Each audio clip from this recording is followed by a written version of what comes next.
बे दालाङा कि अबस्थायाव नै लोगोफोर नाय मा जातनि दालां बेफोरो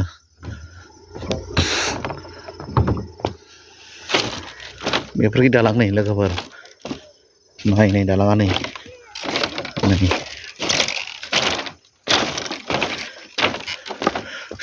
लकेसना जाहैबाय कुनथुला लोगोफोर कुनथुला लकेसन बिराद बे परिबहन सरखारनि दालां नन्दिफुराव आरो लोगोफोर नन्दिफुरनि बे दालाङा नै गारि गिदिर खारजाया दाबो बिदि दालां दं आरो अननानै एसे नायफैना होफैदो जाय सरखाराव दं रायजो राजाफ्रा जाहाथे बयबो सुबिदा मोनो नायलाय दालांफ्रा नै लोगोफोर नै कुसुगाव एरियानि सिङाव थानाय नन्दिफुराव आरो लोगोफोर बे दालाङा नै ओरै नै गामिनि रायजो राजाफ्रा बिदिनो थाबायो नै ओरै गामि दंजोबो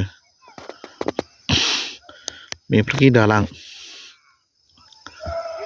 जाय सरखाराव दं अननानै बिसोर एसे नायफैनानै बे रायजोफोरनि दालांखौ बानायना होबानो जाबाय नै बिराद खस्थ' रिक्स